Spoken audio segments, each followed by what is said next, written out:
Olá, queridas irmãs, queridos irmãos, vamos ler a Bíblia comigo? Hoje iremos começar um novo livro, livro de Atos, e vamos ler os capítulos 1 e 2. Vamos lá? Capítulo 1. Em meu livro anterior, Teófilo, escrevi a respeito de tudo que Jesus começou a fazer e a ensinar, até o dia em que foi elevado aos céus, depois de ter dado instruções por meio do Espírito Santo aos apóstolos que havia escolhido. Depois do seu sofrimento, Jesus apresentou-se a eles e deu-lhes muitas provas indiscutíveis de que estava vivo. Apareceu-lhes por um período de 40 dias, falando-lhes cerca do reino de Deus. Certa ocasião, enquanto comia com eles, deu-lhes esta ordem: não saiam de Jerusalém, mas esperem pela promessa de meu Pai, da qual falei a vocês. Pois João batizou com água, mas dentro de poucos dias vocês serão batizados com o Espírito Santo. Então, os que estavam reunidos lhe perguntaram: Senhor, é neste tempo que vais restaurar o reino a Israel? Ele lhe respondeu: não compete a vocês saber os tempos ou as datas que o Pai estabeleceu pela sua própria autoridade. Mas receberão, porém, quando o Espírito Santo descer sobre vocês. E serão minhas testemunhas em Jerusalém, em toda a Judéia e Samaria e até os confins da terra. Tendo dito isso, foi elevado às alturas enquanto eles olhavam, e uma nuvem o encobriu da vista deles. E eles ficaram com os olhos fixos do céu, enquanto ele subia. De repente surgiram diante deles 2 homens vestidos de branco, que lhes disseram: Galileus, por que vocês estão olhando para o céu? Este mesmo Jesus, que dentre vocês foi elevado aos céus, voltará da mesma forma como o viram subir. Então, eles voltaram para Jerusalém, vindo do monte chamado das Oliveiras, que ficava perto da cidade, cerca de 1 quilômetro. Quando chegaram, subiram ao aposento onde estavam hospedados. Achavam-se presentes Pedro, João, Tiago e André, Filipe, Tomé, Bartolomeu e Mateus, Tiago, filho de Alfeu, Simão, o Zelote, e Judas, filho de Tiago.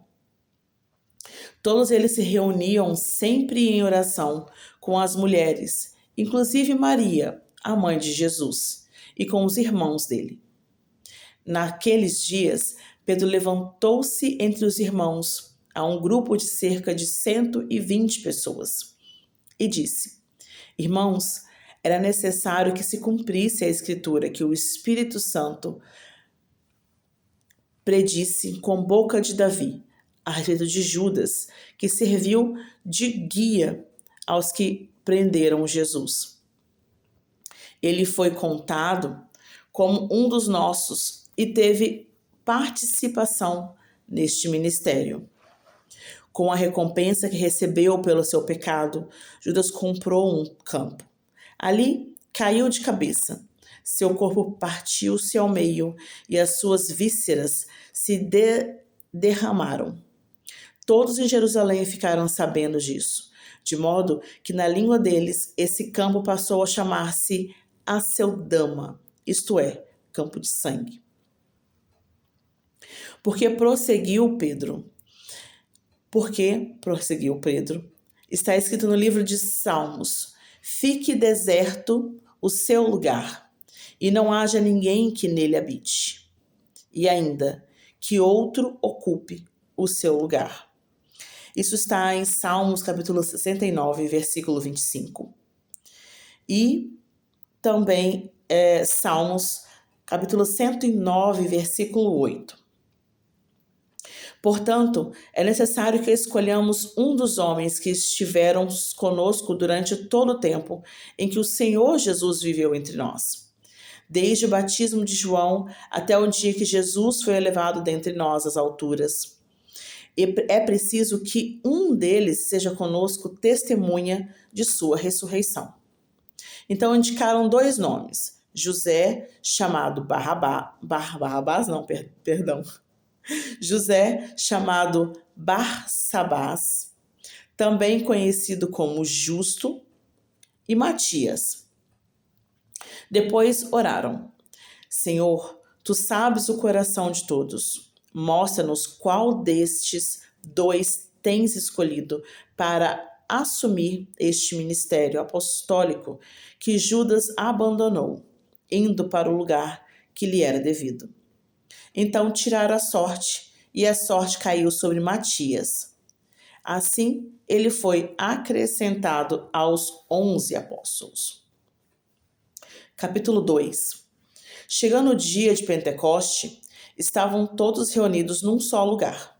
De repente, veio do céu um som, como de um vento muito forte, e encheu toda a casa, no qual estavam assentados. E viram o que parecia línguas de fogo, que se separaram e pousaram sobre cada um deles. Todos ficaram cheios do Espírito Santo e começaram a falar noutras línguas, conforme o Espírito os capacitava.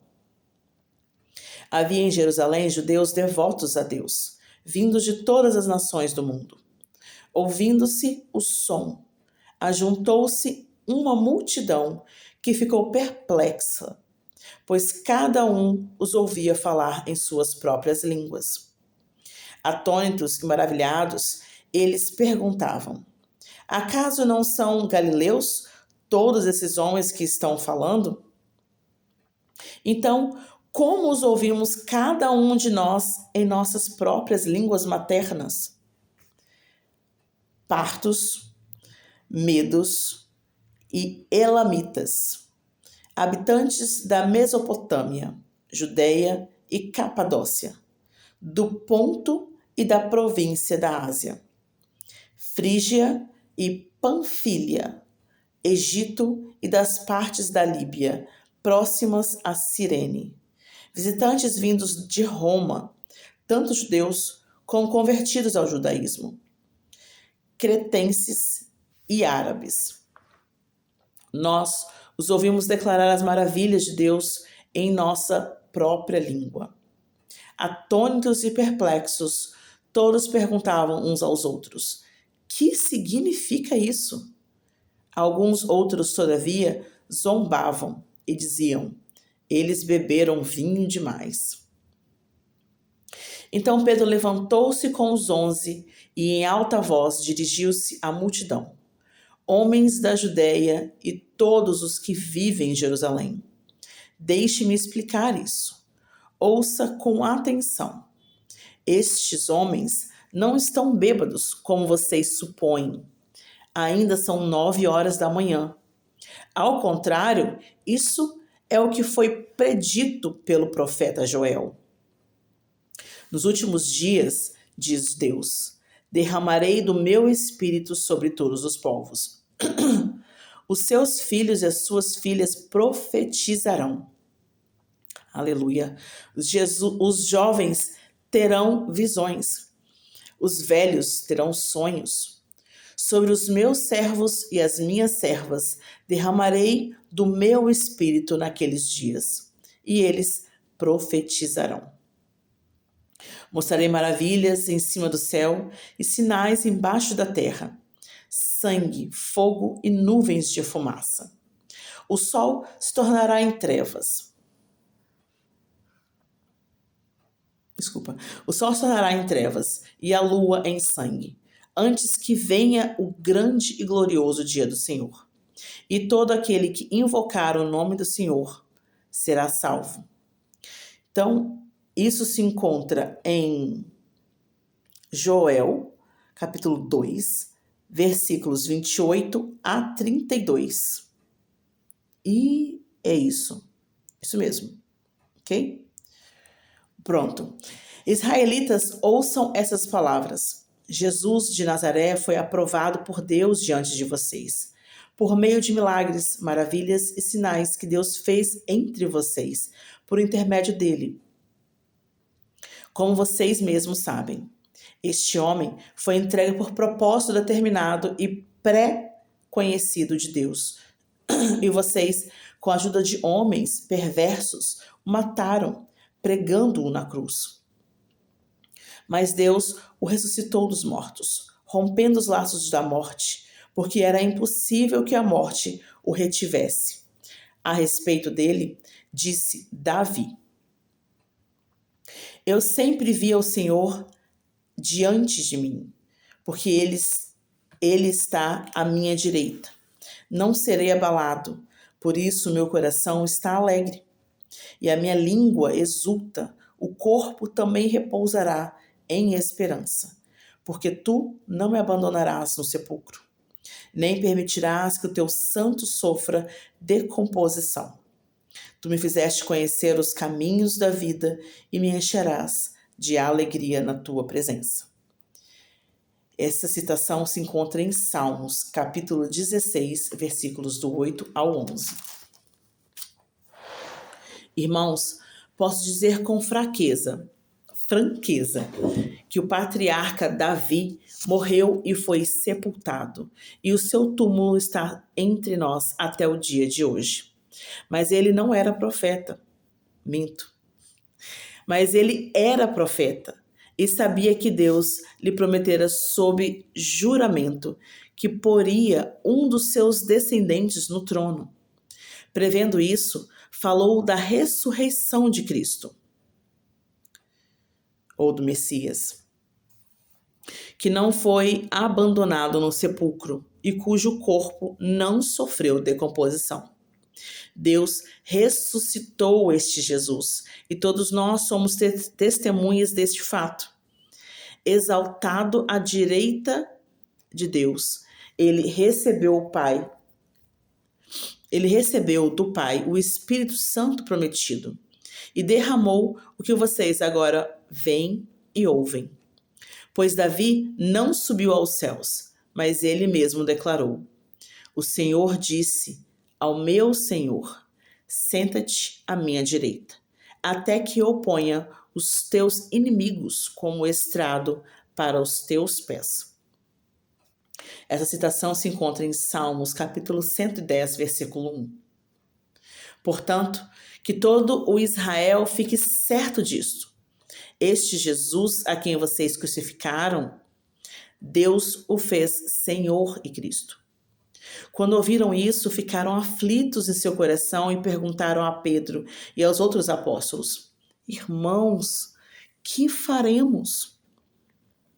Pedro respondeu: Arrependa-se e cada um de vocês seja batizado em nome de Jesus Cristo, para perdão dos seus pecados, e receberão o dom do Espírito Santo. Pois a promessa é para vocês, para os seus filhos e para todos os que estão longe, para todos quanto o Senhor, o nosso Deus, chamar. Com muitas outras palavras, os advertia e insistia com eles: Salvem-se dessa geração corrompida. Os que aceitaram a mensagem foram batizados, e naquele dia houve um acréscimo de cerca de 3.000 pessoas. Eles se dedicavam ao ensino dos apóstolos e à comunhão a partir do pão e as orações. Todos estavam cheios de temor, e muitas maravilhas e sinais eram feitos pelos apóstolos. Os que criam mantinham-se unidos e tinham tudo em comum, vendo suas propriedades e bens. Distribuíam a cada um conforme a sua necessidade. Todos os dias continuavam a reunir-se no pátio do templo, partiam pão em casa e juntos participavam das refeições com alegria e sinceridade do coração, louvando a Deus e tendo a simpatia de todo o povo. E o Senhor lhe acrescentava diariamente os que iam sendo salvos. Deus os abençoe.